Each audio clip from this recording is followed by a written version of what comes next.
Have you ever felt lost, adrift, like the life you knew was slipping away?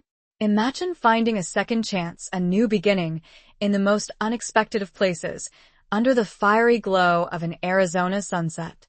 This is the story of Bob and Izzy, two souls who discovered that love, like the desert, can bloom even in the harshest conditions, a love that transformed not only their lives but the fate of an entire town. Prepare to be swept away by a tale of resilience, community, and the enduring power of the human heart, a story that will stay with you long after the last page is turned. The Arizona sun, a molten ball sinking below the horizon, casts long shadows across the desert landscape.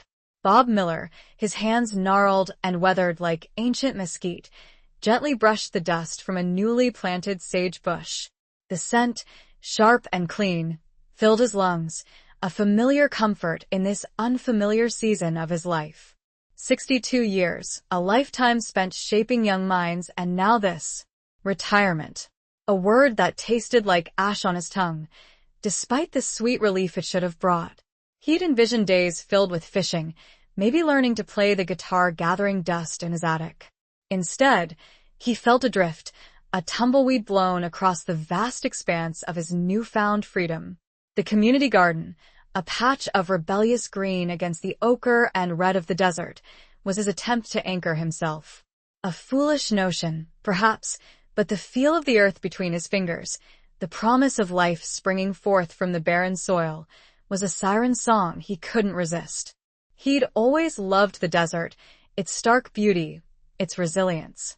But lately, he'd felt as parched and lifeless as the landscape before the monsoon rains. His wife, Mary, had loved gardening. Her absence, a constant ache in his chest, was particularly sharp here, surrounded by the vibrant colors and scents she would have adored. He half expected to see her, her straw hat askew, her hands stained with soil, smiling at him from across the rows of fledgling plants.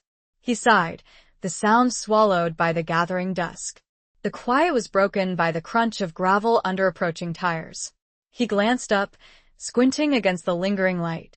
A battered, vintage pickup truck, a faded turquoise that mirrored the distant mountains, rumbled to a stop beside the garden. It was a beautiful relic, a testament to a time when things were built to last. The driver's side door creaked open, and a woman emerged, her silhouette framed by the fiery sunset. Isabella Rodriguez. Even from this distance, Bob could see the warmth in her smile, the grace in her movements. She was a splash of vibrant color against the muted tones of the desert, her flowing skirt a riot of reds and oranges, her silver hair catching the last rays of the sun. "Evening, Bob," she called, her voice as melodic as the wind chimes that hung on the porch of her inn, the Desert Rose. "Bringing you some reinforcements." She gestured towards the truck bed, where several bags of potting soil were stacked. "Found these on sale at the hardware store. Figured you could use them." Bob felt a warmth spread through him, chasing away the chill of the evening. It wasn't just the offer of help, it was the way she looked at him, with genuine kindness, with a spark of something he hadn't felt in years. "Izzy, that's incredibly thoughtful of you," he stammered, suddenly feeling like a tongue-tied schoolboy. He cleared his throat. "I wasn't expecting you." She chuckled, a low, throaty sound that sent a surprising shiver down his spine. "A little birdie told me you were running low," she said, her eyes twinkling. "Besides," she added, her smile fading slightly, "I needed a distraction." A flicker of something, sadness? Worry? Crossed her face, leaving Bob with an unsettling question and a sudden, undeniable urge to ease whatever burden she carried. The scent of sage, mingled with the faint perfume of desert flowers that clung to Izzy's skin, created a heady mix, a promise of something new, something unexpected, blooming in the heart of the Arizona sunset. This sudden, unexpected hope acts as the chapter's cliffhanger, a sensation akin to discovering the first bloom of a hardy plant amid a stretch of dusty earth. Chapter 2. Desert Bloom in Winter. The next morning dawned crisp and cool, the air holding a bite that was unusual even for December in the Arizona desert. Bob, bundled in a worn flannel jacket, arrived at the community garden before sunrise. He found a thermos of steaming coffee and a small, neatly wrapped package sitting on the workbench he'd built from salvaged wood. A note, written in Izzy's elegant script, was tucked beneath the package. For the gardener. May your hands stay warm and your spirit warmer. Izzy. He unwrapped the package to reveal a pair of thick, leather gardening gloves, the leather soft and supple, the lining a warm fleece. A smile tugged at his lips. Mary would have teased him mercilessly about his city-slicker hands, his reluctance to get them dirty. But Izzy understood. She saw the passion beneath his awkwardness, the longing for connection that fueled his seemingly quixotic quest to bring life to this barren patch of land. He poured himself a cup of the coffee, the rich aroma mingling with the scent of damp earth and the lingering fragrance of sage. It was a surprisingly complex blend, hints of cinnamon, and something almost floral. Izzy's touch, even in this simple gesture, was transformative. He slipped on the gloves, the warmth enveloping his hands, a tangible reminder of her kindness. He started his work. As he worked, tilling the soil, adding the new potting mix, his thoughts drifted to Izzy. He'd known her for years, of course. Everyone in the small town of Desert Springs knew Isabella Rodriguez, the gracious owner of the Desert Rose Inn. But their interactions had always been brief. Polite exchanges, a wave across the street, a quick chat at the local farmer's market. He'd admired her from afar, her quiet strength, her unwavering optimism, even in the face of the town's dwindling fortunes. The Desert Rose, a rambling adobe structure with a courtyard overflowing with bougainvillea and hibiscus, was the heart of the community, a gathering place for locals and a haven for weary travelers. He knew, through the town grapevine, that Izzy was struggling. The closure of the copper mine, Desert Springs' main employer, had hit everyone hard, but the inn, reliant on tourism, had been particularly devastated. He'd heard whispers of unpaid bills, of mounting debts, of the possibility that Izzy might have to sell. The thought sent a pang of sadness through him, not just for Izzy, but for the town itself. The Desert Rose was more than just an inn, it was a symbol of hope, a testament to the enduring spirit of this small desert community. The sun, now fully risen, began to warm his back. He paused, leaning on his shovel, and looked out at the garden. The first tiny green shoots were beginning to emerge from the soil, fragile but determined. A metaphor, perhaps, for his own life, for Izzy's, for the town itself. A fragile hope, blooming in the winter of their discontent. A sudden chime from the direction of the road pulled Bob out from his thoughts. Izzy, this close to her inn, and with business always afoot, the subtle ring meant that a guest was entering or exiting. He decides he will bring some fresh herbs over to her later. Later that afternoon, Bob carefully harvested a small basket of herbs, rosemary, thyme, and a few sprigs of the fragrant sage. He tucked a few late-blooming desert marigolds, their vibrant yellow a cheerful contrast to the muted greens, into the basket. He drove his own truck, a meticulously maintained Ford Ranger, towards the Desert Rose. The inn, bathed in the warm afternoon light, looked like a postcard, a picture of southwestern charm and tranquility. But Bob knew that beneath the surface, the tranquility was fragile, threatened by the economic storm that had engulfed Desert Springs. He parked in front of the inn and walked towards the entrance, the scent of jasmine and orange blossoms filling the air. The courtyard, usually bustling with activity, was eerily quiet. He found Izzy in the small office off the main lobby, her back to him, her shoulders slumped. She was on the phone, her voice low and strained. "Did I understand, Mr. Henderson, but I just need a little more time. I have a potential buyer." "Yes, I know the offer expires soon." She hung up the phone with a sigh, her hand lingering on the receiver as if unwilling to sever the connection. She turned, her eyes widening in surprise when she saw Bob standing in the doorway. A faint blush colored her cheeks. "Bob." I didn't hear you come in," she said, her voice slightly flustered.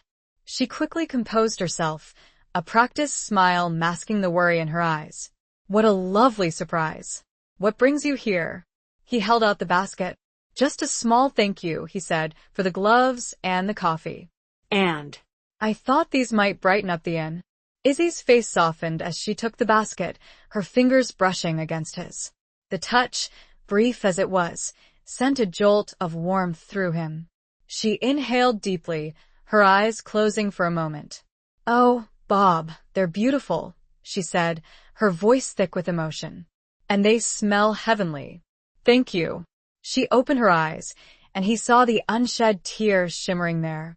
He felt a sudden, overwhelming urge to comfort her, to offer her some solace in the face of whatever storm she was weathering.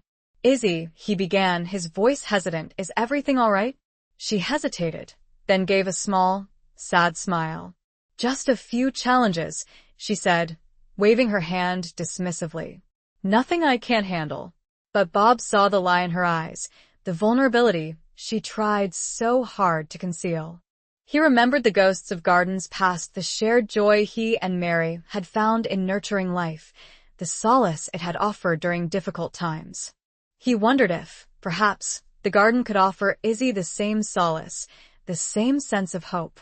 The silence, for just a moment, was thick, but then a sharp, unexpected laugh, followed by boisterous talking cut through the tension.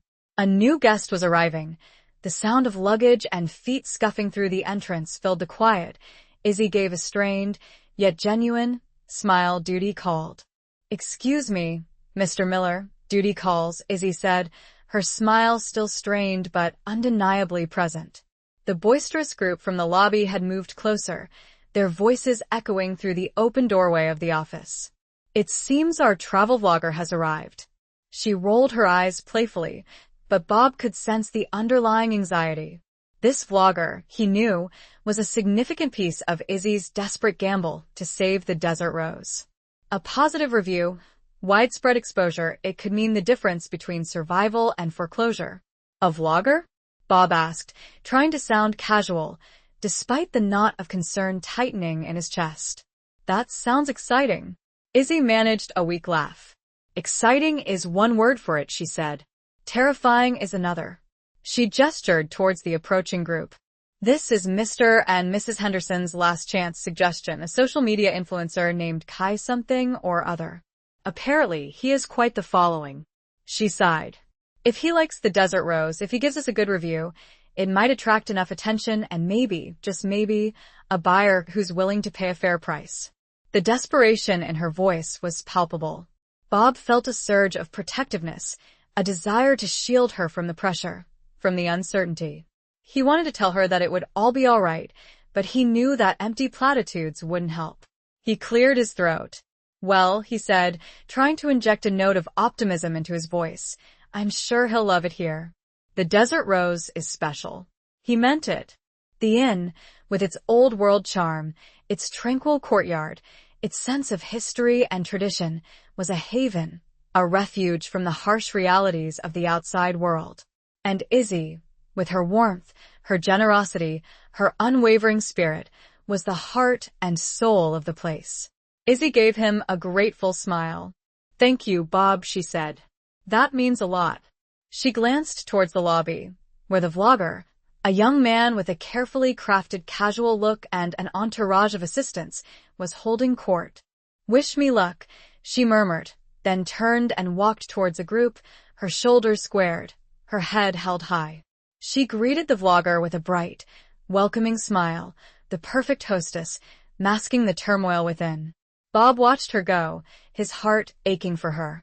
He knew that this was more than just a business deal. It was about preserving a legacy, a way of life, a piece of the town's soul. He lingered for a moment, feeling helpless, useless. He wanted to do something, anything to help.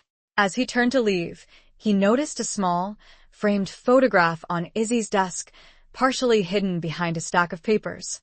It was a picture of a younger Izzy, her hair darker, her smile carefree, standing in front of the inn with a man he didn't recognize. A husband? A lover? A pang of something he couldn't quite name, jealousy?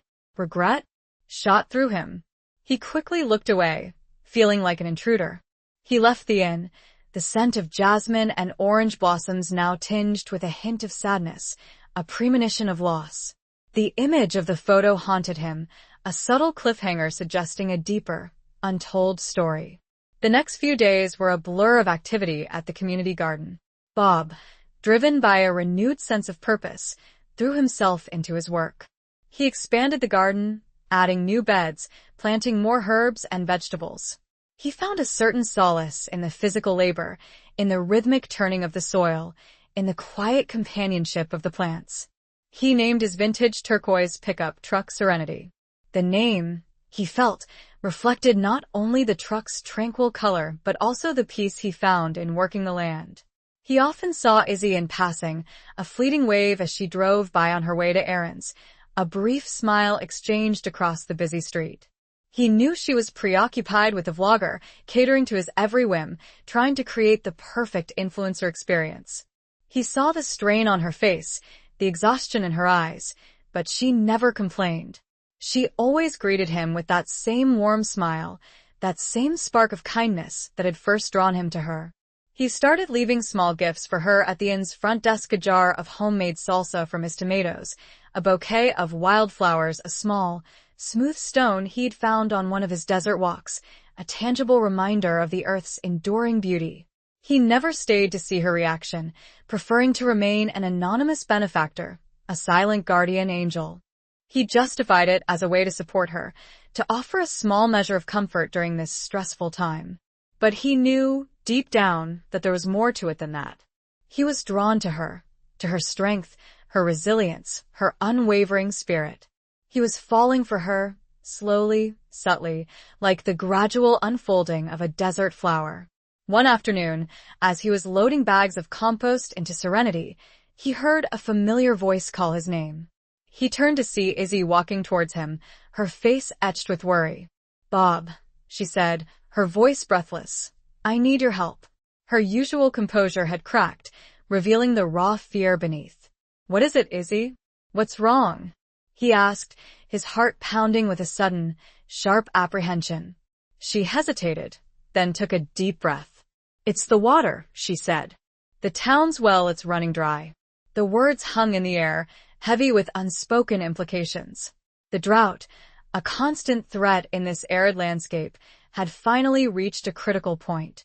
The town's water supply, already strained by the mine closure and the lack of tourism, was dwindling rapidly. And the desert rose, with its lush gardens and its thirsty guests, was particularly vulnerable. Bob felt a wave of despair wash over him. Not just for Izzy, but for the entire community. The garden, his sanctuary, his symbol of hope, would wither and die without water.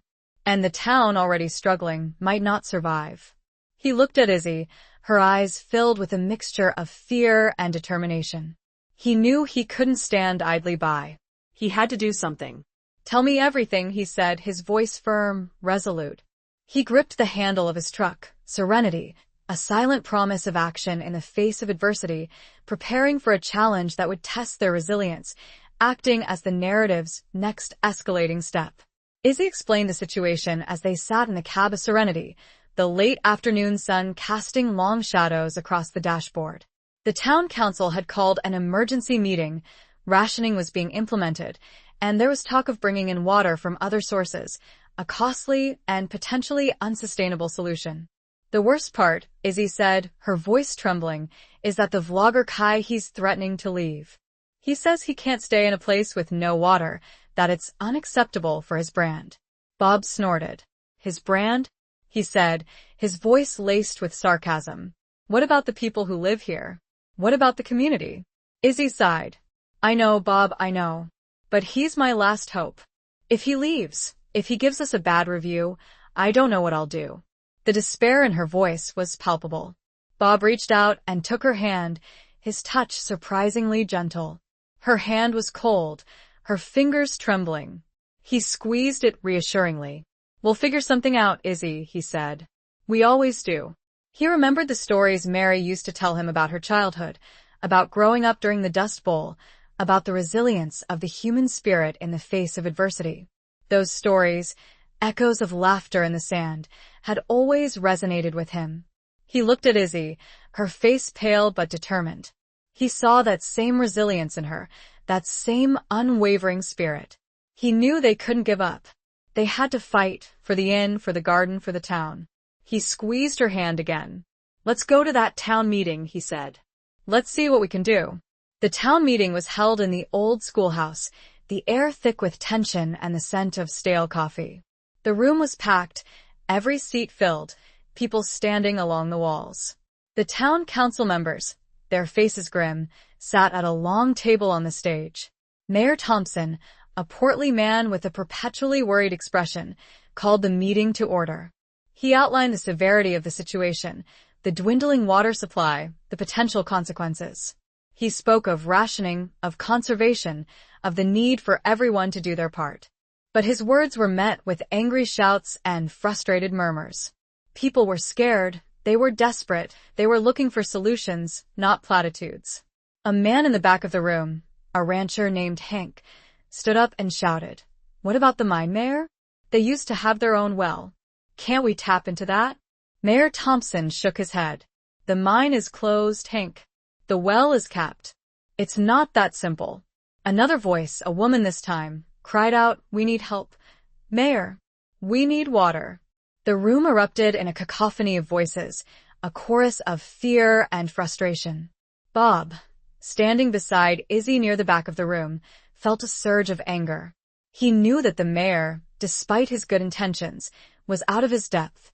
He was a politician, not a problem solver. He looked at Izzy, her face pale but resolute. He knew they couldn't just stand here and listen to the endless arguments. They had to do something. He squeezed her hand, a silent signal of solidarity, of shared purpose. The growing unrest and lack of immediate answers serve as a cliffhanger, a moment of rising tension that demands a resolution, fueling the anticipation for the next chapter. OB, emboldened by a sudden surge of determination, stepped forward. "Mayor Thompson," he said, his voice surprisingly loud and clear, cutting through the din. The room quieted, all eyes turning towards him. He wasn't a public speaker. He'd always preferred the quiet solitude of the classroom, but he knew he had to speak up for Izzy, for the town. "With all due respect, Mayor," he continued, "we need more than just rationing. We need a real solution." He outlined a plan, an idea that had been brewing in the back of his mind since Izzy had first told him about the water crisis. He proposed a community effort to restore an old, abandoned well on the outskirts of town, a well that had been used by the original settlers of Desert Springs. He spoke of the possibility of finding an underground spring, a hidden source of water that could alleviate the crisis. His words, simple but passionate, resonated with the crowd. He spoke of the need for collaboration, for community, for the spirit of resilience that had always defined Desert Springs. He looked at Izzy, her eyes shining with a mixture of hope and admiration. He saw the faces in the crowd, their expressions shifting from despair to cautious optimism. He knew he'd struck a chord. Mayor Thompson, however, remained skeptical. "Mr. Miller," he said, his voice laced with doubt, "that well is ancient. It's probably dry. And even if it's not, it would take weeks, maybe months, to restore it. We don't have that kind of time." Before Bob could respond, another voice spoke up, sharp and cutting. "He's right, Mayor. It's a fool's errand." It was Richard Harding, the owner of the Oasis in Desert Springs' other, more modern and less charming lodging. Harding was a tall, thin man with a perpetually smug expression. He was also, as Bob knew, Izzy's chief rival, the man who was actively trying to buy the Desert Rose for a pittance, taking advantage of her financial distress. Harding continued, his voice dripping with condescension. "We should be focusing on practical solutions, like bringing in water tankers. I've already contacted a company that can provide us with a steady supply for a price, of course." He smiled, a predatory gleam in his eyes. Bob felt a surge of anger. He knew that Harding's offer was nothing more than a thinly veiled attempt to profit from the town's misfortune, to further his own selfish agenda. He looked at Izzy, her face pale with fury. He knew she saw through Harding's scheme as well. "Mr. Harding," Bob said, his voice calm but firm, "your practical solution is nothing more than a temporary fix, one that will line your pockets at the expense of the community." He turned to the crowd. "We can do better. We can find our own solution, a sustainable solution, one that will benefit everyone, not just a select few." The room erupted in applause, a wave of support washing over Bob and Izzy. Harding glared at them, his face contorted with rage. The battle lines were drawn, not just over water, but over the soul of Desert Springs, a classic conflict between community and greed, setting the stage for a dramatic confrontation. Chapter 8. Watering the Seeds of Doubt. The days that followed were a whirlwind of activity. Bob, with Izzy by his side, spearheaded the effort to restore the old well. They organized work crews, scrounged for supplies, and rallied the community. Volunteers poured in, ranchers, shopkeepers, teachers, even some of the town's teenagers, all eager to help. They worked from dawn till dusk, clearing away debris, repairing the crumbling stonework, digging deeper and deeper into the parched earth. But despite their efforts, doubt began to creep in. Days turned into a week, and the well remained stubbornly dry. The initial enthusiasm waned, replaced by a growing sense of despair. People started to whisper, to question Bob's plan, to wonder if Harding had been right all along. Even Izzy, her usual optimism faltering, began to show signs of strain. She spent her nights poring over her finances, desperately searching for a way to keep the inn afloat. Bob saw the exhaustion in her eyes, the worry lines etched on her forehead. He knew she was losing hope. He tried to reassure her, to offer words of encouragement, but he felt his own confidence wavering. He started to question himself, to wonder if he'd made a mistake, if he'd led them all on a wild goose chase. He found himself spending more and more time at the community garden, seeking solace in the familiar routine of tending the plants. But even there, the signs of the drought were evident. The leaves were wilting, the soil was dry and cracked, the vibrant colors fading. One evening, as he was watering the garden with the last of his meager reserves, he saw Izzy walking towards him, her silhouette framed by the setting sun. She looked tired, defeated. He knew, without her saying a word, that she'd received bad news. "The bank called," she said, her voice flat, devoid of emotion. "They're foreclosing. I have 30 days to vacate the premises." Bob felt a punch to the gut. He'd been so focused on the well, on the town's water crisis, that he'd forgotten about Izzy's own precarious situation. He'd failed her. He'd promised her hope, and he'd delivered nothing but disappointment. He looked at her, her eyes filled with unshed tears. He wanted to take her in his arms, to comfort her, to tell her that everything would be all right. But he couldn't. He'd made a mess of things, and he didn't know how to fix it. "Izzy," he began, his voice choked with emotion, "I am so sorry." She gave him a small, sad smile. "It's not your fault, Bob," she said. "You tried. You did everything you could." She reached out and touched his arm, her fingers lingering for a moment. The touch, brief as it was, sent a shiver down his spine. He looked into her eyes, and he saw not just sadness, but also a flicker of something else, something that looked like resignation. The potential loss of both the well and the inn serves as a dual emotional blow, a devastating setback that heightens the stakes and deepens the narrative's emotional core. "It's not over yet, Izzy," Bob said, his voice firm despite the despair he felt. He couldn't give up, not now, not when she needed him most. He looked at the wilting plants in the garden, a mirror of their own fading hopes. But even in their withered state, he saw a spark of resilience, a tenacious will to survive. He had an idea, a desperate gamble, but it was the only chance they had left. "I have a friend," he said, "a geologist. He owes me a favor.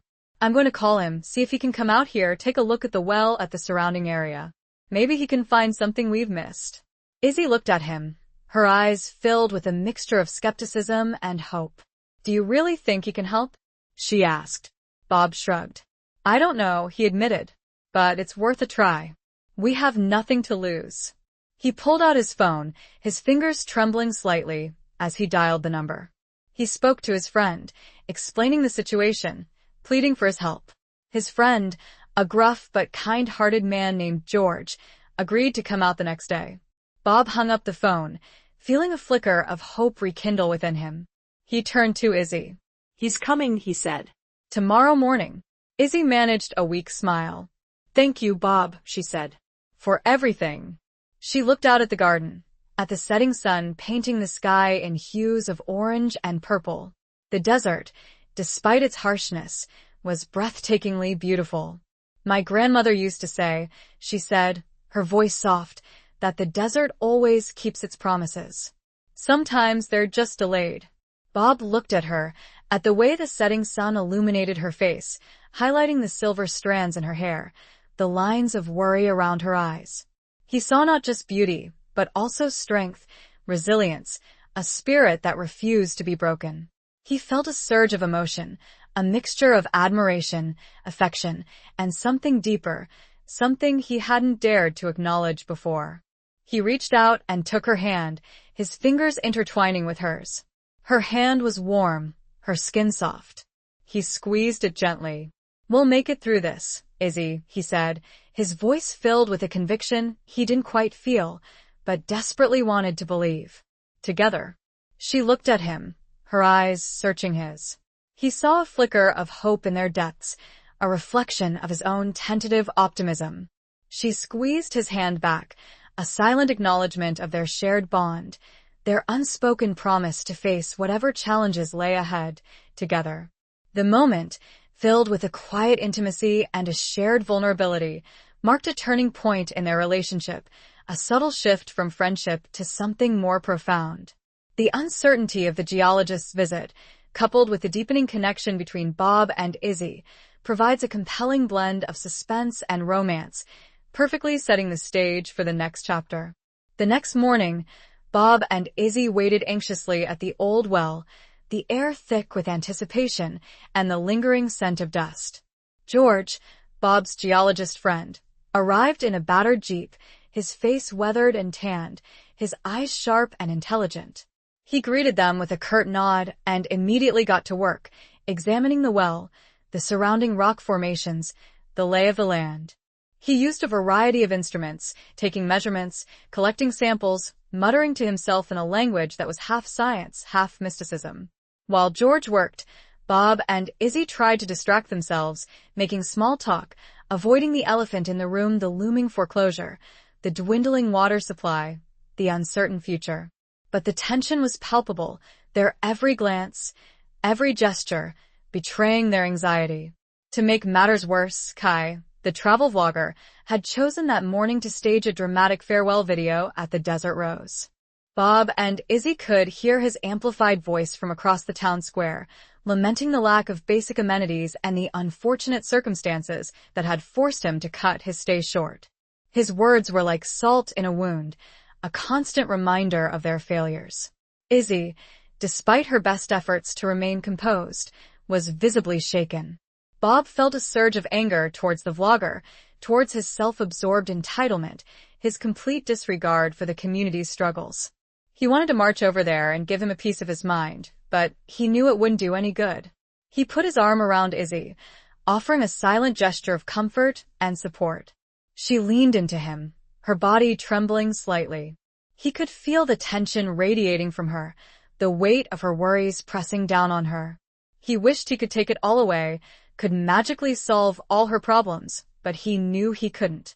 All he could offer was his presence, his support, his unwavering belief in her. After what seemed like an eternity, George finally straightened up, a glimmer of excitement in his eyes. He wiped his brow with a handkerchief and turned to Bob and Izzy. I think I found something, he said, his voice filled with a quiet confidence. There's a fracture in the rock, a fault line, running right beneath the well.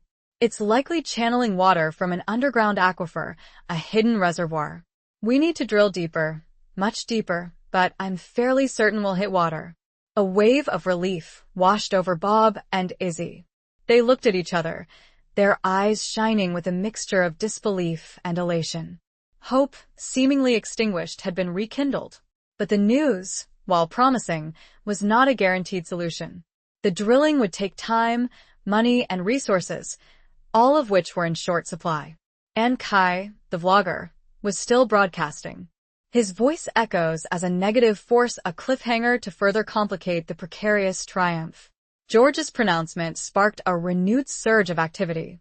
Bob and Izzy, fueled by a mixture of hope and desperation, threw themselves into organizing the drilling effort.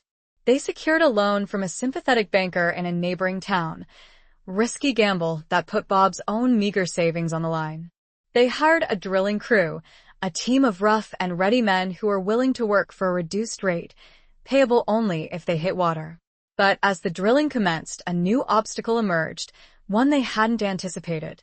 Richard Harding, the owner of the Oasis Inn, began spreading rumors, whispering doubts about the well, about George's findings, about Bob and Izzy's motives. He insinuated that it was all a scam, a desperate attempt by Izzy to avoid foreclosure, a way for Bob to line his own pockets. His words, like poison, seeped into the community, eroding the fragile trust that had been so painstakingly built. Some people, swayed by Harding's influence and their own growing anxieties, began to withdraw their support. The volunteer crews dwindled, the donations dried up, the atmosphere of hope and collaboration replaced by one of suspicion and division. Bob and Izzy found themselves increasingly isolated, fighting a battle on two fronts against the drought and against the insidious whispers of betrayal. Izzy, already burdened by the looming foreclosure and the vlogger's negative publicity, was particularly devastated by Harding's attacks. She'd always prided herself on her honesty, her integrity, her commitment to the community. To be accused of deception, of exploiting the town's misfortune, was a blow to her spirit. One evening, as they sat in the cab of Serenity, watching the drilling rig grind away in the twilight, Izzy turned to Bob, her eyes filled with tears. "I don't know if I can do this anymore, Bob," she said, her voice trembling. "Harding's lies, they're destroying everything." Bob felt a surge of anger, not just at Harding, but at the situation, at the unfairness of it all. He reached out and took her hand, his touch firm and reassuring. "Don't let him win, Izzy," he said, his voice filled with conviction. "He's a snake, a liar, and everyone knows it. We just have to keep going, keep fighting. We're close, I can feel it." He squeezed her hand, trying to infuse her with his own determination, his own unwavering belief in their cause. He knew that Harding's motive was clear: to drive Izzy out of business, to acquire the Desert Rose for a fraction of its value. He wouldn't let that happen. He wouldn't let Harding destroy the woman he stopped himself, unwilling to complete the thought, even in his own mind. But the truth was undeniable. He was falling in love with Izzy, deeply, irrevocably, and he would do whatever it took to protect her, to help her, to see her smile again. The revelation of Bob's feelings, coupled with Harding's escalating sabotage, creates a powerful emotional and narrative turning point, a moment of both vulnerability and resolve. Despite Bob's reassurances, the situation grew increasingly dire. The drilling was taking longer than expected, the costs were mounting, and Harding's whispers were growing louder, more persistent. The bank, pressured by Harding's allies on the town council, began to express concerns about the loan, hinting at the possibility of calling it in early. Izzy, exhausted and demoralized, started to withdraw, retreating into a shell of quiet despair. She spent her days packing, preparing for the inevitable eviction. Bob, watching her slip away, felt a sense of helplessness, of profound sadness. He tried to reach her, to break through her walls of resignation, but she seemed to have given up. He found her one afternoon in the inn's courtyard, sitting amidst the wilting bougainvillea and hibiscus, a ghost of her former vibrant self. "Izzy," he said gently, sitting beside her on a weathered stone bench. "We can't give up now. We're so close." She looked at him, her eyes empty, devoid of hope. "It's over, Bob," she said, her voice flat, emotionless. "Harding won. The bank is foreclosing. The well is dry. I have nothing left." He reached out and took her hand, his touch hesitant, uncertain. Her hand was cold, unresponsive. He felt a pang of despair, a fear that he'd lost her, not just to Harding, but to her own inner demons. "That's not true," he said, his voice choked with emotion. "You have me. You have the garden. You have this." He gestured around the courtyard, at the faded beauty of the inn, at the memories that clung to the walls, to the air, to the very stones beneath their feet. This place, it's more than just an inn, Izzy. It's a part of you. It's a part of this town. We can't let Harding take that away. She looked at him, a flicker of something, anger, defiance, sparking in her eyes. And what do you suggest we do, Bob? She asked, her voice laced with sarcasm. Hold a bake sale? Stage a protest? It's too late. Before Bob could respond, a shout rang out from the direction of the well. Water! A voice cried. We hit water. Bob and Izzy looked at each other, their eyes widening in disbelief. They jumped up and ran towards the well, their hearts pounding with a mixture of hope and trepidation. They arrived to find the drilling crew cheering, their faces covered in mud and sweat, their eyes shining with triumph. A geyser of water was shooting high into the air, a sparkling fountain of life against the backdrop of the setting sun. They had done it. They had found water. The sudden, dramatic discovery of water serves as a powerful climax to the central conflict, a moment of intense relief and jubilation.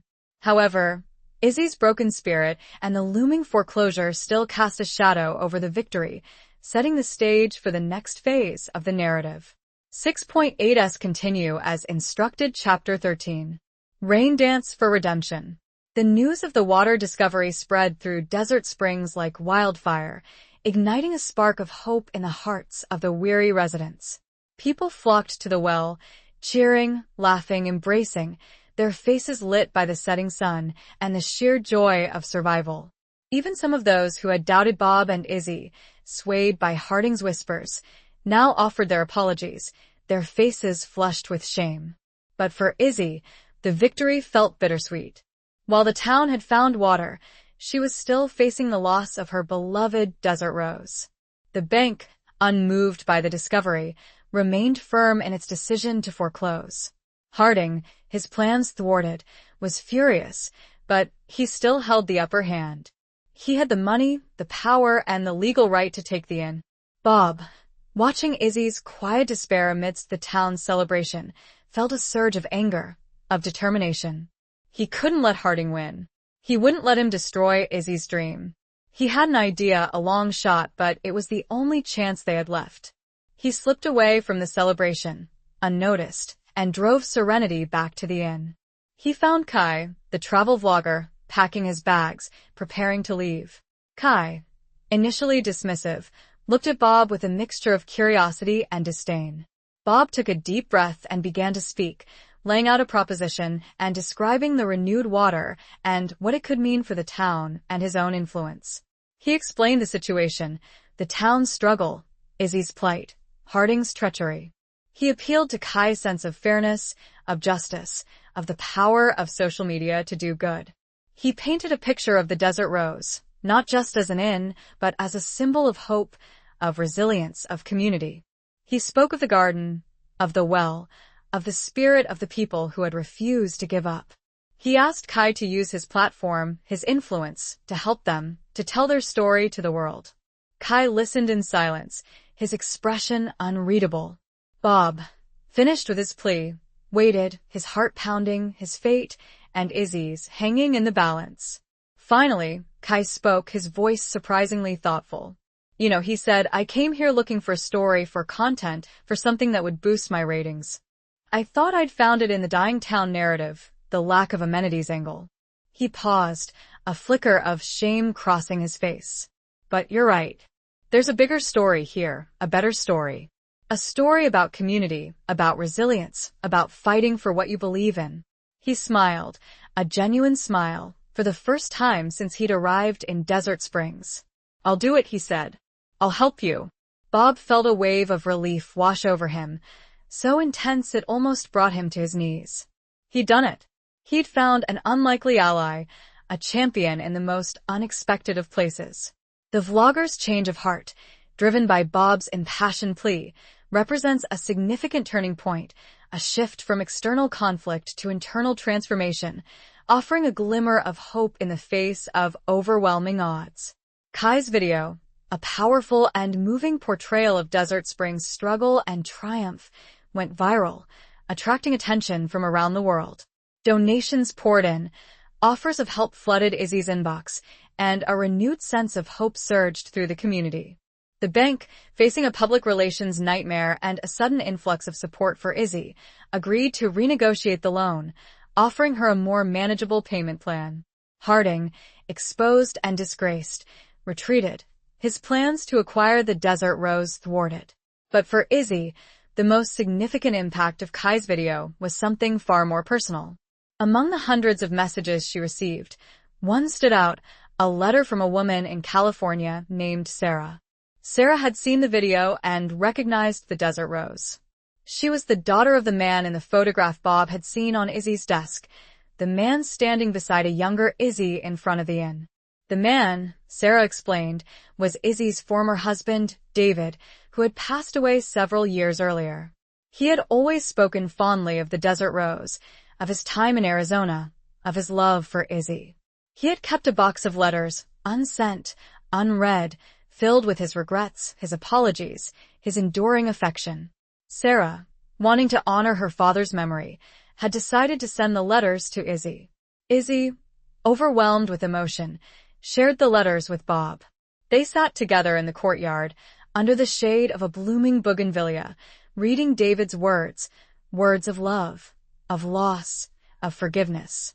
The letters were a revelation, a missing piece of Izzy's past, a key to unlocking the grief and resentment she had carried for so many years. David had not abandoned her, as she had believed.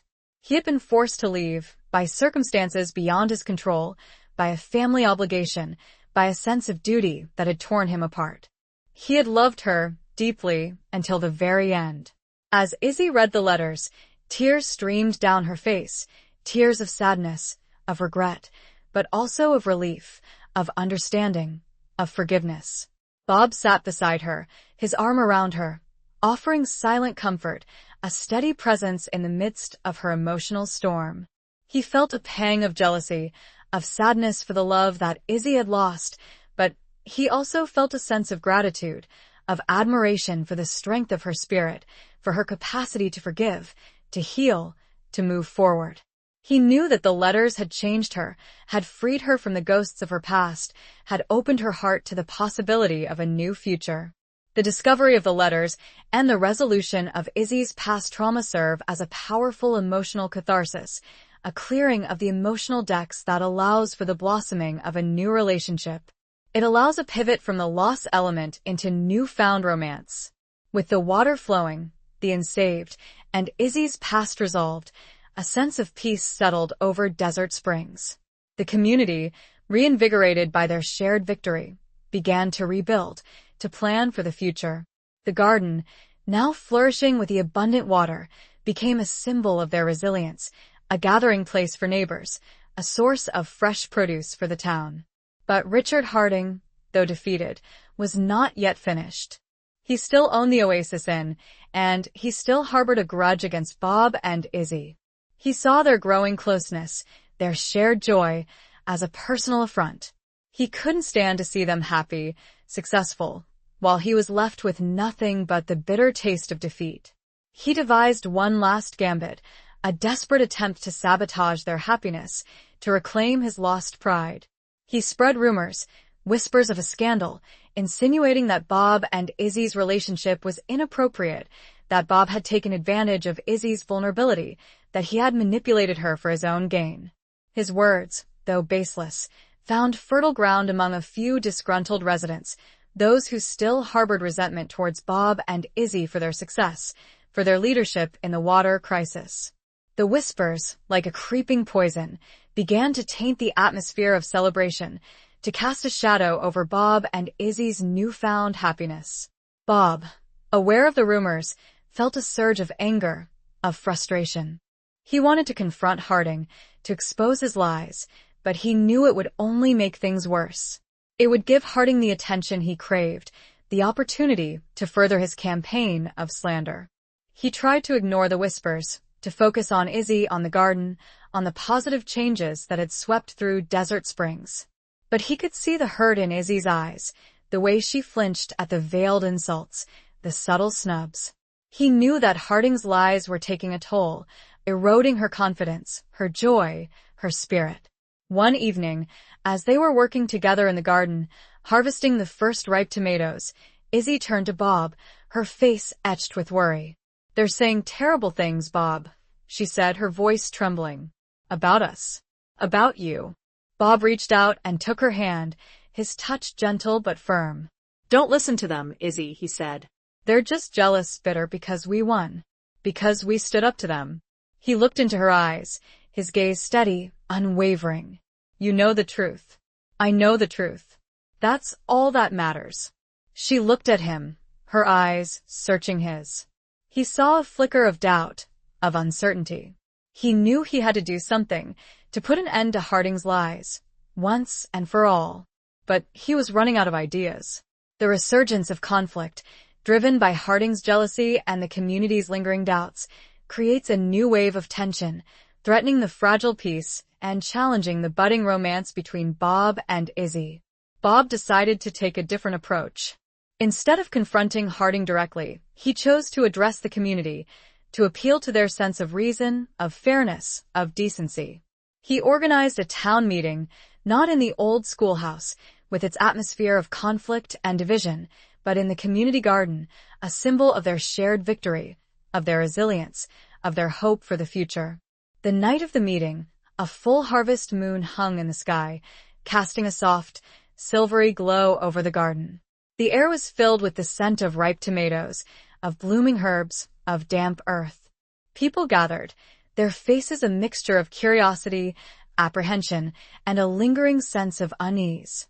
Bob stood before them, his hands clasped behind his back, his posture calm, confident. He didn't speak of Harding, of the rumors, of the lies. Instead, he spoke of the garden, of the water, of the community's shared struggle and triumph. He spoke of the importance of trust, of unity, of forgiveness. He spoke of the future, of the possibilities that lay ahead, of the dreams they could build together. He looked at Izzy, standing beside him, her face pale but resolute. He saw the flicker of hope in her eyes, the renewed spark of her spirit. He knew that his words were reaching her, reassuring her, strengthening her. He finished his speech with a simple statement, a declaration of his own truth. "I came to Desert Springs seeking peace, seeking purpose, seeking a new beginning," he said. "I found it here in this garden, in this community, in the friendship and support of the people I've met. And I found something more, something I never expected, something I cherish more than words can express." He looked at Izzy, his gaze unwavering, his heart filled with a love he could no longer deny. "I found love," he said, his voice thick with emotion. "And I'm not ashamed of it. I'm proud of it." The crowd was silent, stunned by his honesty, by his vulnerability, by the raw emotion in his voice. Then, slowly, a murmur began to ripple through the gathering, a wave of understanding, of acceptance, of support. People looked at Bob, at Izzy, and they saw not scandal, not deception, but love, genuine, heartfelt love. Harding, standing at the edge of the crowd, his face contorted with rage and frustration, realized he had lost. His lies had been exposed, his gambit had failed. He slunk away unnoticed, defeated, leaving Bob and Izzy to bask in the warm glow of the harvest moon, surrounded by the friends and neighbors who had finally, fully embraced them. Bob's public declaration of love, delivered in the heart of the community garden, serves as a powerful act of defiance against Harding's slander, a reaffirmation of their bond, and a celebration of their shared triumph. However, the battle wasn't won yet. Despite the community's overwhelming support, Harding refused to concede. He still held a significant amount of influence over a small, vocal minority, and he continued to plot, to scheme, to find a way to undermine Bob and Izzy. He discovered a loophole, a forgotten clause in the town's bylaws, that allowed him to challenge the water rights to the old well, claiming it was on land that rightfully belonged to him, through a convoluted series of historical land grants and disputed property lines. His claim was dubious, at best, but it was enough to create a new wave of uncertainty, to cast a shadow over the town's newfound prosperity. He filed a lawsuit, demanding that the well be shut down, that the water rights be transferred to him. The lawsuit, though seemingly frivolous, had the potential to drag on for years, draining the town's resources, creating further division, and ultimately, jeopardizing their water supply once again. Bob and Izzy, exhausted from the constant battles, felt a sense of weary resignation. They had fought so hard for so long, and now, just when they thought they had finally found peace, they were facing another challenge, another threat to their happiness, to their future. They considered giving up, walking away, starting over somewhere new, somewhere far from Harding and his endless machinations. But they had invested too much, emotionally and financially, in Desert Springs. They had built a life here, a community, a love. They couldn't just abandon it all. They decided to fight, one last time, for their home, for their love, for their future. They hired a lawyer, a young, ambitious woman named Maria, who specialized in water rights and land disputes. Maria, after reviewing the case, informed them that Harding's claim was weak, based on flimsy evidence and outdated legal precedents. But she also warned them that it wouldn't be an easy fight. Harding had deep pockets and a ruthless determination. He would use every trick in the book, every legal maneuver, to drag out the proceedings, to bleed them dry financially, to wear them down emotionally. Bob and Izzy, braced for a long and arduous legal battle, began to prepare their defense. They gathered documents, researched historical records, interviewed long-time residents, seeking any evidence that could refute Harding's claim. They spent hours poring over old maps, dusty deeds, and faded photographs, searching for a clue, a loophole, a legal precedent that could help them win. The process was tedious, exhausting, and often frustrating, but they persevered, driven by their love for each other, for their community, for the life they had built together in Desert Springs. The renewed legal battle, instigated by Harding's persistent malice, creates a new layer of conflict, threatening the hard-won peace and testing the limits of Bob and Izzy's resilience, raising immediate internal stakes. As Bob and Izzy delved deeper into the historical records, they stumbled upon a fascinating discovery, a hidden chapter in the town's history that offered a glimmer of hope, a potential solution to their legal predicament. They found an old, leather-bound journal belonging to one of the original settlers of Desert Springs, a woman named Abigail, who had been instrumental in establishing the town's first well, the very well that was now at the center of the dispute. Abigail's journal, written in a flowing, elegant script, recounted the challenges, the triumphs, and the tragedies of those early days. It spoke of the struggle to find water, of the cooperation and collaboration that had built the community, of the shared vision that had sustained them through hardship and adversity. And most importantly, it contained a detailed map, hand-drawn by Abigail herself, showing the location of the well, the surrounding land, and a clearly marked boundary line that definitively placed the well within the town's property, not Harding's. The map was a treasure trove, a smoking gun, a legal precedent that could blow Harding's case out of the water. But it was also more than that. It was a testament to the spirit of the original settlers, to their courage, their resilience, their commitment to community. It was a reminder of the values that had built Desert Springs, the values that Bob and Izzy were fighting to preserve. They shared their discovery with Maria, their lawyer, who was ecstatic. She declared it irrefutable evidence, a game-changer that would secure their victory. But as they celebrated their newfound hope, a new twist emerged, a cruel twist of fate that threatened to snatch victory from their grasp. Maria informed them that the original journal, while compelling, might not be admissible in court. It was old, fragile, and lacked the official certification required by modern legal standards. Harding's lawyers, she warned, would undoubtedly challenge its authenticity, its relevance, its admissibility. They needed something more, something concrete, something undeniable, to solidify their case. Maria suggested they search for a corroborating document, a legal record, a land grant, a deed, anything that could officially verify Abigail's map, that could prove, beyond a shadow of a doubt, that the well belonged to the town. Bob and Izzy, their hopes momentarily dashed, felt a renewed sense of urgency. They had a map, a powerful piece of evidence. But they needed something more, something to seal their victory, to finally put an end to Harding's relentless attacks. The legal hurdle surrounding the journal's admissibility creates a new obstacle, a race against time to find corroborating evidence, raising the stakes and intensifying the pressure on Bob and Izzy. Bob and Izzy, guided by Maria's advice, embarked on a frantic search for the corroborating document, the missing piece of the puzzle that could secure their legal victory. They spent days combing through the town's archives, poring over dusty records, faded maps, and crumbling deeds. They visited the county courthouse, the State Historical Society, even the National Archives in Washington, D.C., following every lead, chasing every rumor, leaving no stone unturned. Their search was a journey through time, a glimpse into the past, a reminder of the struggles and triumphs of those who had come before them. They learned more about Abigail, about her vision, her courage, her determination to build a thriving community in the heart of the Arizona desert.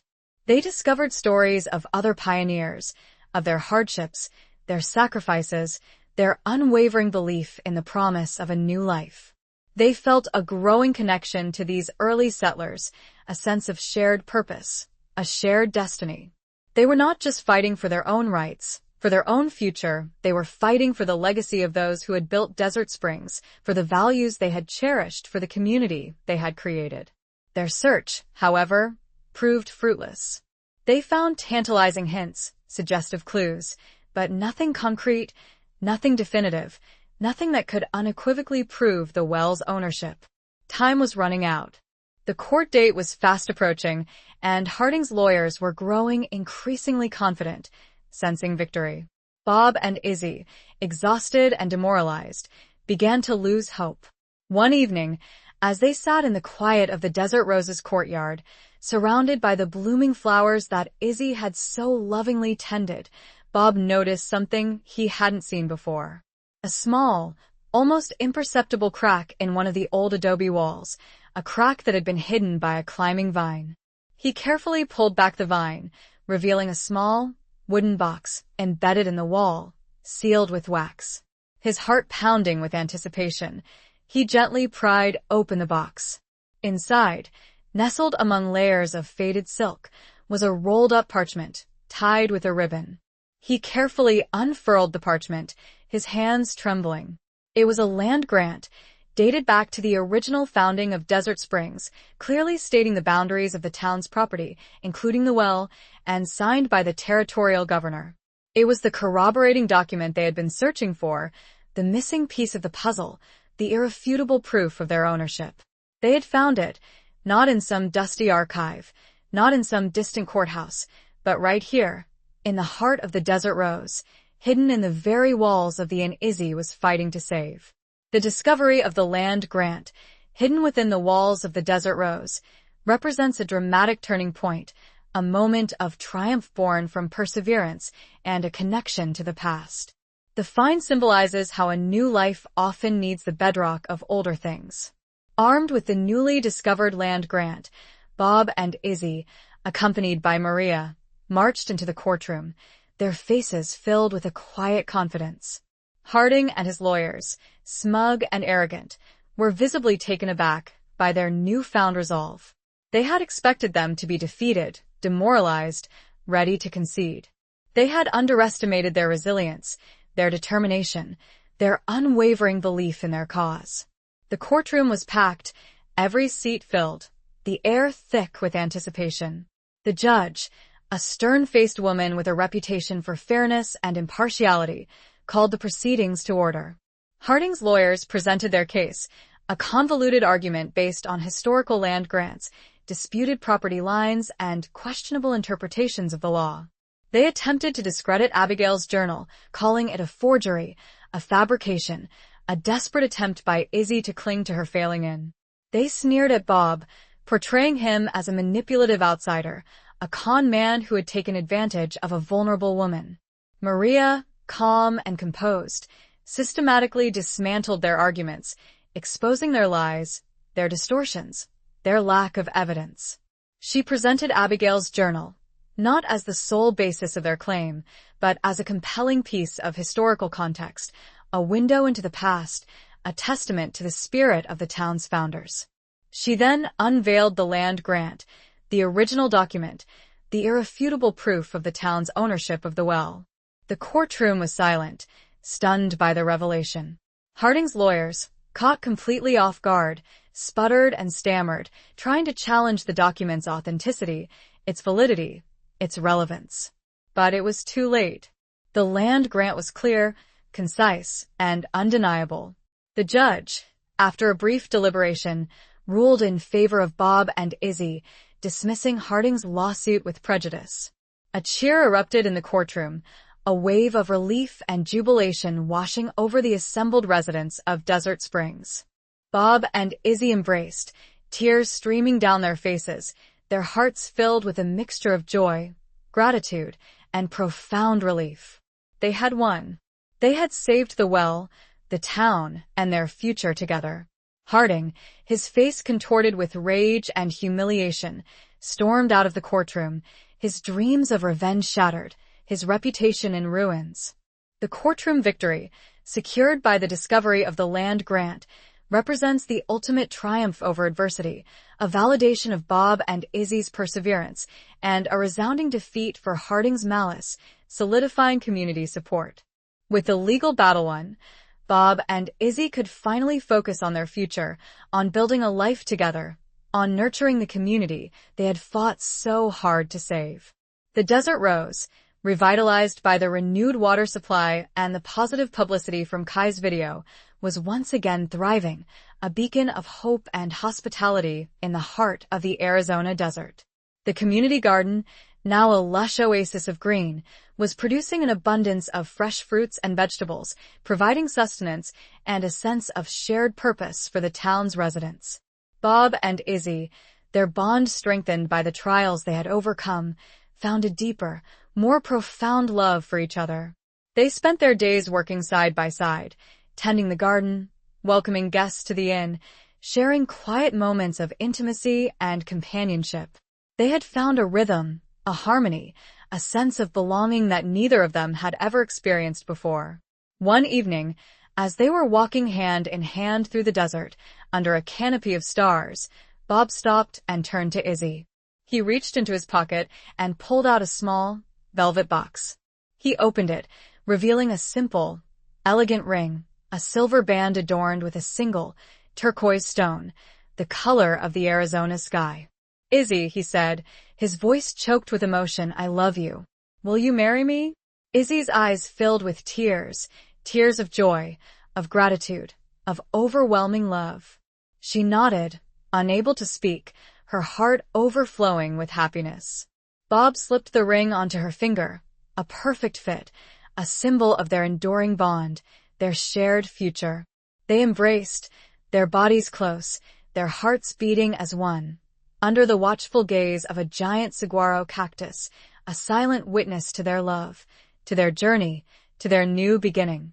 The desert, once a symbol of hardship and adversity, had become a landscape of hope, of renewal, of blossoming love. The scent of sage and earth, mingled with the sweet fragrance of desert flowers, filled the air, a reminder of the challenges they had overcome, of the beauty they had found, of the life they had built together. The proposal, set against the backdrop of the Arizona desert, represents the culmination of their romantic journey, a moment of profound commitment and a promise of a shared future, marking a transition into commitment. The wedding was a simple, intimate affair, held in the courtyard of the Desert Rose, surrounded by friends, family, and the community that had supported them through thick and thin. Izzy, radiant in a simple white dress, her silver hair adorned with desert wildflowers, walked down the aisle on the arm of George, Bob's geologist friend, who had become a close confidant and an honorary member of their extended family. Bob, his eyes shining with love and pride, waited for her at the altar, a makeshift structure built from salvaged wood and decorated with blooming cacti and succulents. The ceremony was officiated by Mayor Thompson, who had finally shed his perpetually worried expression and embraced a newfound optimism, inspired by Bob and Izzy's resilience and the town's resurgence. Kai, the travel vlogger, served as Bob's best man, a testament to the unlikely friendship that had blossomed between them, a symbol of the transformative power of community and connection. As Bob and Izzy exchanged vows, their voices filled with emotion, their hands clasped tightly together, they felt the presence of those who had come before them, of Abigail, the original settler, of David, Izzy's former husband, of Mary, Bob's beloved wife. They were not just starting a new chapter in their own lives, they were continuing a story, a legacy of love, of loss, of resilience, of hope. They were weaving their own thread into the tapestry of Desert Springs, a tapestry rich with history, with tradition, with the enduring spirit of the human heart. After the ceremony, as the guests mingled, laughing and celebrating, Bob and Izzy slipped away to the community garden, their sanctuary, their refuge, their symbol of hope. They stood hand in hand, gazing at the rows of thriving plants, at the bounty of fruits and vegetables that had sprung forth from the once barren soil. They had done it. They had brought life back to the desert, to the town, to their own hearts. Izzy leaned her head on Bob's shoulder, her body close to his. "Remember that old photograph on my desk?" she asked, her voice soft, filled with a newfound peace. Bob nodded. "The one with David," he said. "I was jealous," he admitted, a slight blush coloring his cheeks. Izzy smiled. "He would have liked you," she said. "He would have been happy for us." She reached into her pocket and pulled out a small, folded piece of paper. It was a photograph, a new photograph, taken that very day. It showed Bob and Izzy, standing in front of the desert rose, their arms around each other, their faces radiant with love and happiness. "Fresh starts," she said, tucking the photograph into the pocket of Bob's jacket, close to his heart. "Faded photographs, fresh starts." The wedding, celebrated in the heart of the community, symbolizes the union of Bob and Izzy, not just with each other, but with the town they helped save, reinforcing the theme of interconnectedness and renewal.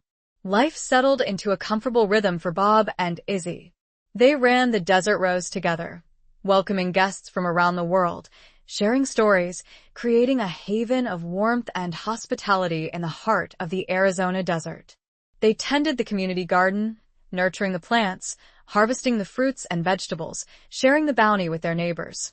They spent their evenings sitting on the porch of the inn, watching the sunset paint the sky in hues of orange, purple, and gold, listening to the wind chimes sing their sweet, melancholic song. One afternoon, as they were working in the garden, a rare desert rainstorm swept through, a sudden downpour that drenched the earth, filling the air with the scent of wet sage and creosote. They sought shelter under a makeshift canopy, laughing as the rain pounded down, soaking their clothes, washing away the dust and grime of the day. Bob looked at Izzy, her face radiant, her hair plastered to her forehead, her eyes sparkling with joy. He reached out and brushed a stray strand of hair from her cheek, his fingers lingering on her skin. "You know," he said, his voice soft, filled with wonder, "I never thought I'd find this again. This happiness. This love." Izzy smiled, a radiant smile that lit up her face. "Me neither," she said. "I thought my life was over, that I'd lost everything. But then you came along. You brought me back to life." She leaned in and kissed him, a gentle, tender kiss that tasted of rain and earth and the sweet promise of a shared future. The kiss deepened, becoming more passionate, more intense, a reflection of the love that had blossomed between them, a love that had weathered storms, overcome obstacles, and emerged stronger, more resilient, more profound. They held each other close, their bodies pressed together, their hearts beating as one, oblivious to the rain, to the thunder, to the world outside. They had found their sanctuary, their refuge, their home, in each other's arms. The rain eventually stopped, the clouds parting to reveal a vibrant rainbow arching across the sky, a symbol of hope, of renewal, of the promise of a new beginning. Bob and Izzy emerged from their shelter, their hands clasped tightly together, their faces turned towards the sky, bathed in the warm, golden light of the setting sun. They had weathered the storm, together, and they had emerged stronger, more united, more in love than ever before. The desert rain, a symbol of renewal and cleansing, washes away the past and nourishes the future, mirroring the emotional cleansing and the blossoming of Bob and Izzy's relationship, reinforcing sensual intimacy. As the seasons changed, bringing a crispness to the desert air, Bob and Izzy faced a new, unexpected challenge. A large corporation, drawn by the renewed water supply and the town's growing reputation as a tourist destination, proposed to build a massive resort complex on the outskirts of Desert Springs, a project that promised jobs, economic growth, and a significant boost to the town's coffers. The proposal, however, was met with mixed reactions. Some residents, eager for economic opportunity, welcomed the prospect of new jobs and increased prosperity. Others, concerned about the environmental impact, the strain on resources, and the potential disruption of their quiet, rural lifestyle, voiced strong opposition. The town council, divided and uncertain, called for a series of public forums, a series of debates and discussions to weigh the pros and cons, to gauge the community's sentiment, to decide the future of Desert Springs. Bob and Izzy found themselves at a crossroads, caught between their desire to see the town thrive and their commitment to preserving the unique character, the natural beauty, and the close-knit community they had come to cherish. They attended the forums, listened to the arguments, weighed the options, their hearts torn between conflicting loyalties, between the promise of progress and the threat of irreversible change. They knew that whatever decision they made, whatever stance they took, would have a profound impact, not just on their own lives, but on the lives of everyone in Desert Springs. Izzy, remembering the struggles they had faced to save the desert rose, to preserve the town's water supply, to protect their community from Harding's greed, felt a strong aversion to the proposed resort.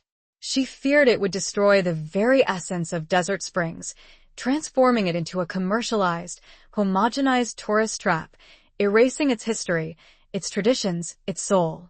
Bob, while sharing Izzy's concerns, also saw the potential benefits of the project, the jobs it would create, the economic opportunities it would provide, the resources it could bring to the town. He remembered the struggles of the mine closure, the hardship and uncertainty that had gripped the community, the desperation that had driven many to the brink. He didn't want to see Desert Springs become a ghost town, a relic of the past, a forgotten corner of the Arizona desert. He felt a responsibility to consider all options, to weigh the risks and rewards, to make a decision that would benefit the entire community, not just a select few. The proposed resort project creates a new conflict, a dilemma that forces Bob and Izzy to confront their values and consider the future of their community, setting the stage for a thoughtful exploration of progress versus preservation. It generates realistic tensions. The debate over the resort project intensified, dividing the community, creating tensions between neighbors, friends, and even families. Bob and Izzy, caught in the middle of the storm, found themselves increasingly at odds with each other, their differing perspectives creating a rift in their own relationship. Izzy, passionate and unwavering in her opposition, accused Bob of being short-sighted, of prioritizing economic gain over environmental protection, of betraying the values they had fought so hard to uphold. Bob, frustrated by Izzy's intransigence, accused her of being unrealistic, of clinging to a romanticized vision of the past, of ignoring the needs of the present and the challenges of the future. Their disagreements escalated, their quiet evenings on the porch replaced by heated arguments, their shared dreams overshadowed by conflicting visions. One evening, as they were working in the community garden, their silence punctuated by the rhythmic thud of their hoes, Izzy turned to Bob, her voice filled with anger and frustration. "I don't understand you, Bob," she said. "How can you even consider supporting this project? It's everything we fought against. It's like Harding all over again, just on a bigger scale." Bob slammed his hoe into the ground, his face flushed with anger. "It's not like Harding, Izzy," he retorted. "It's about the future of this town. It's about providing jobs, opportunities, a decent life for the people who live here. We can't just cling to the past. We have to adapt, to evolve, to survive." "Survive?" Izzy scoffed. "At what cost, Bob? At the cost of our soul? At the cost of everything that makes Desert Springs special?" She gestured around the garden, at the thriving plants, at the vibrant colors, at the peaceful atmosphere. This is what we fought for, Bob. This is what we built together. Don't you see? This resort, it will destroy all of this. Bob looked at her, his anger giving way to a profound sadness. He saw the hurt in her eyes, the fear, the sense of betrayal. He realized that their disagreement was not just about the resort project, it was about something deeper, something more fundamental. It was about their different perspectives on life, on progress, on the very nature of change. He reached out and took her hand, his touch gentle, apologetic. "I'm sorry, Izzy," he said, his voice soft, filled with regret. "I didn't mean to hurt you. I want what's best for this town, for us." "But maybe I'm wrong. Maybe I'm not seeing things clearly." He looked at the garden, at the plants that had taken root, that had flourished, that had become a symbol of their resilience, of their shared dreams. He realized that Izzy was right. They couldn't sacrifice their values, their principles, for the sake of economic gain. They had to protect what they had built, what they had fought for, what they had come to cherish. The internal conflict between Bob and Izzy, fueled by their differing views on the resort project, creates a significant relationship challenge, forcing them to confront their values and prioritize their shared future, leading to personal growth. Bob, inspired by Izzy's unwavering commitment to preserving the essence of Desert Springs, decided to take a stand. He withdrew his support for the resort project and instead proposed an alternative, a plan that would balance economic development with environmental protection, a vision that would honor the town's history while embracing its future. He envisioned a smaller-scale development, a cluster of eco-friendly businesses, focused on sustainable tourism, local crafts, and organic farming. He proposed creating a nature preserve, protecting the surrounding desert landscape, and establishing a community fund to support local initiatives, to promote education, and to preserve the town's unique character. His plan, dubbed the Gardener's Gamble, was a bold, ambitious, and somewhat risky proposition. It required the cooperation of the town council, the support of the community, and the willingness of investors to embrace a different kind of development, one that prioritized sustainability over short-term profits. Bob presented his plan at a town meeting, his voice filled with passion, with conviction, with a deep love for Desert Springs and its people. He spoke of the importance of preserving their heritage, of protecting their environment, of building a future that would honor the values they had fought so hard to uphold. He spoke of the garden, of the well, of the spirit of resilience that had defined their community, of the love that had blossomed amidst adversity. Izzy, standing beside him, her hand clasped tightly in his, watched the faces in the crowd, their expressions shifting from skepticism to curiosity, from doubt to hope. She saw the renewed spark of unity, the shared sense of purpose, the willingness to embrace a different path, a path that honored their past while embracing their future. The town council, initially hesitant, was swayed by Bob's passionate plea and by the overwhelming support of the community. They voted to reject the resort project and to endorse the Gardener's Gamble, a decision that was met with cheers and applause, a resounding affirmation of their shared vision for Desert Springs. Bob and Izzy, their hearts filled with gratitude and relief, embraced their love for each other and for their community, stronger than ever. They had faced another challenge, another crossroads, and they had chosen a path that honored their values, their principles, their shared dreams. Bob's alternative plan, the Gardener's Gamble, represents a compromise, a solution that balances economic development with environmental preservation, reflecting a mature and thoughtful approach to community planning and strengthening their stance.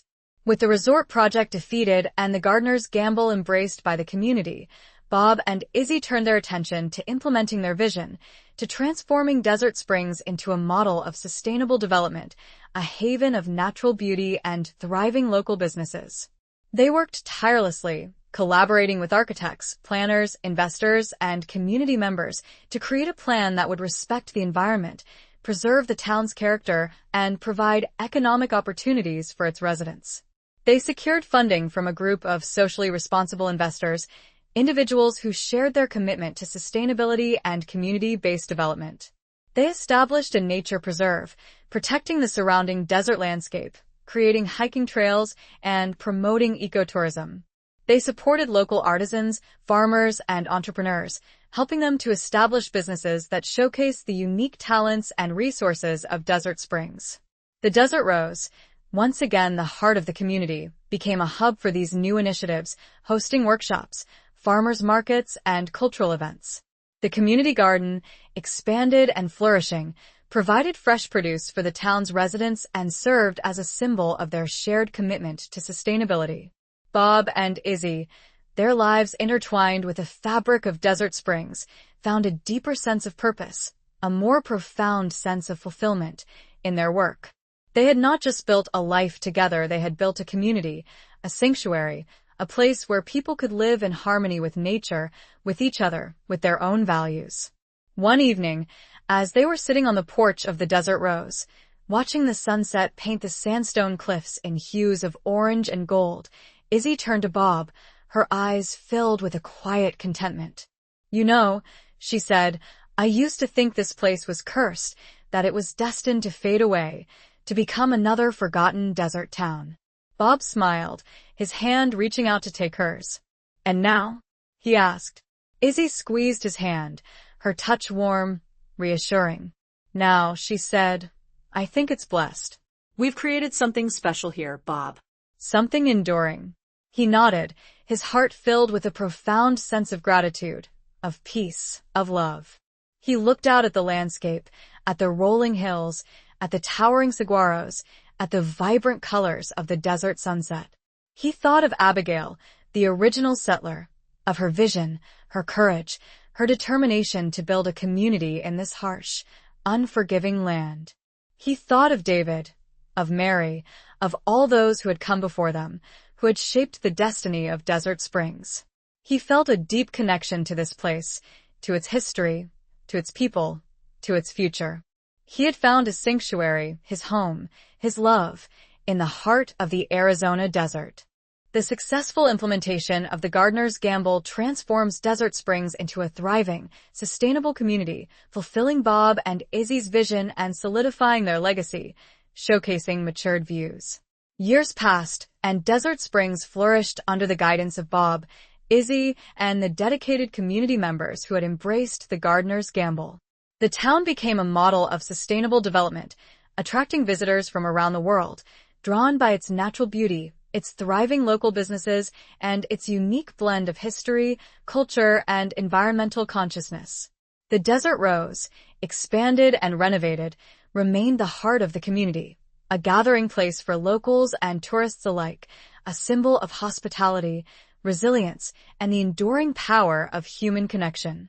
Bob and Izzy, their hair now streaked with silver, their faces etched with the lines of time and experience, continued to work side by side, tending the garden, welcoming guests, sharing their love for Desert Springs with everyone they met. Their relationship, deepened by the challenges they had overcome, the triumphs they had celebrated, and the shared dreams they had pursued, had become a source of strength, of comfort, of unwavering support. They had woven their lives together, thread by thread, creating a tapestry of trust, of affection, of enduring love. One afternoon, as they were working in the community garden, surrounded by the laughter of children and the vibrant colors of blooming flowers, a young couple approached them, their faces filled with curiosity and admiration. They were aspiring entrepreneurs, drawn to Desert Springs by its reputation as a hub for sustainable businesses, seeking advice, guidance, and inspiration. Bob and Izzy welcomed them warmly, sharing their story, their experiences, their insights into the challenges and rewards of building a life and a business in a small, rural community. They spoke of the importance of collaboration, of community, of perseverance, of staying true to one's values, of embracing change while honoring tradition. They emphasized the need for sustainability, for environmental responsibility, for creating a future that would benefit not just themselves, but generations to come. The young couple listened intently, their eyes filled with a mixture of hope and determination. They were inspired by Bob and Izzy's story, by their unwavering commitment to their community, by their success in creating a thriving, sustainable enterprise in the heart of the Arizona desert. As they left the garden, their hearts filled with renewed purpose, they thanked Bob and Izzy for their time, their wisdom, their generosity. Bob and Izzy watched them go, their faces etched with a quiet satisfaction. They had passed on their knowledge, their experience, their love for Desert Springs, to a new generation, ensuring that the legacy they had built would continue to flourish, to inspire, to transform lives for years to come. Passing the knowledge allows for further time progression in their lives. As the years continued their relentless march, Bob and Izzy gradually stepped back from the day-to-day operations of the Desert Rose and the community garden, entrusting their responsibilities to a younger generation, to the individuals they had mentored, guided, and inspired. They spend their days enjoying the simple pleasures of life, walking hand in hand through the desert, watching the sunsets, tending a small, private garden behind the inn, filled with the flowers and herbs they had always loved. Their bodies grew frail, their steps slowed, but their spirits remained strong, their love for each other undiminished, their connection to Desert Springs as deep and enduring as the roots of the ancient saguaros that dotted the landscape. They had lived a full life, a rich life, a life filled with challenges, triumphs, love, loss, and an unwavering commitment to their community, to their values, to each other. One evening, as they were sitting on the porch of the Desert Rose, wrapped in blankets, watching the stars emerge in the vast, darkening sky, Bob turned to Izzy, his eyes filled with a profound tenderness. "You know," he said, his voice raspy with age, "I never imagined my life would turn out like this. I came here seeking peace, seeking solitude, seeking an escape from the world. And I found everything." Izzy smiled, her hand reaching out to take his, their fingers intertwining, their touch as familiar and comforting as the desert breeze. "Me neither," she said. "I thought my life was over, that I'd lost everything that mattered. But then you came along. You gave me a reason to hope, a reason to fight, a reason to love again." They sat in silence for a long time, their hands clasped together, their hearts filled with gratitude, with peace, with a love that had transcended time, adversity, and the inevitable passage of years.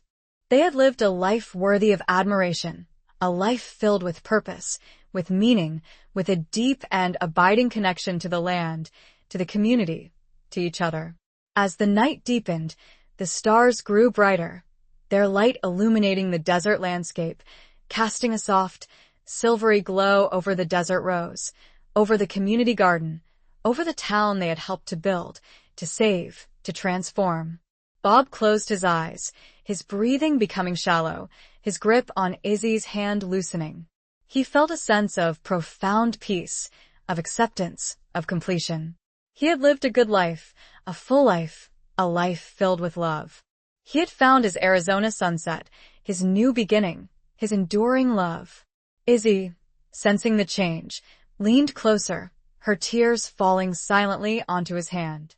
She whispered words of love, of gratitude, of farewell, her voice filled with a mixture of sorrow and acceptance. She knew that his time had come, that he was slipping away, peacefully, gently, into the embrace of the desert night. The peaceful passing of Bob, surrounded by the love of Izzy and the beauty of the desert, represents the culmination of his journey, a poignant and fitting end to a life well lived. Izzy, though heartbroken by Bob's passing, found solace in the memories they had shared, in the community they had built, in the enduring beauty of the Arizona desert. She continued to live at the Desert Rose, surrounded by friends, by the familiar sights and sounds of the town they had loved, by the legacy they had created together. She tended the small garden behind the inn, nurturing the flowers and herbs that Bob had cherished, finding comfort in the feel of the earth between her fingers, in the scent of sage and creosote, in the vibrant colors of the desert blooms. She often walked through the community garden, her steps slow but steady, her heart filled with a mixture of sadness and gratitude. She saw Bob in every plant, in every flower, in every blade of grass, in the faces of the people who continued to tend the land, to nurture the community, to carry on the vision they had shared. She knew that his spirit lived on, in the heart of Desert Springs, in the hearts of those who had known and loved him. One evening, as the sun began to set, casting long shadows across the desert landscape, Izzy walked to the old well, the well that had been the source of so much conflict, so much struggle, so much triumph. She stood there for a long time, her eyes gazing at the distant horizon, at the vibrant colors of the Arizona sunset, at the majestic saguaros standing like silent sentinels against the darkening sky. She felt a gentle breeze caress her face, carrying the scent of desert flowers, of sage, of damp earth. She closed her eyes, and she could almost feel Bob's presence beside her, his arm around her, his voice whispering words of love, of comfort, of enduring companionship. She knew that he was with her, always, in the beauty of the desert, in the spirit of the community, in the depths of her heart. She opened her eyes, and she smiled, a gentle, peaceful smile, filled with gratitude, with acceptance, with a profound love that transcended time and space. She had lived a full life, a rich life, a life filled with challenges, triumphs, love, loss, and an unwavering commitment to the place she called home, to the man she had loved, to the legacy they had created together. She turned and walked slowly back towards the desert rose, her silhouette outlined against the fiery glow of the Arizona sunset, her heart filled with the warmth of the desert's embrace, her spirit at peace, knowing she would see him again, somewhere, someday, under another Arizona sunset. The final scene, with Izzy at peace and connected to Bob's memory through the landscape, provides a sense of closure and continuity, reinforcing the themes of enduring love, community, and the cyclical nature of life. It serves as both ending and an implication of new, further beginnings. Years later, the Desert Rose remained a vibrant hub, managed by a young couple who had apprenticed under Izzy. The community garden continued to flourish, a testament to Bob and Izzy's vision. A small plaque at the entrance of the garden read, "In memory of Robert Miller and Isabella Rodriguez, they found their sunset and gave us a new beginning." The town of Desert Springs thrived, a model of sustainable living, its history intertwined with the love story of a retired teacher and an innkeeper who found each other and their purpose in the heart of the Arizona desert. Their legacy lived on, not just in the buildings and gardens, but in the spirit of the community, a spirit of resilience, collaboration, and enduring love.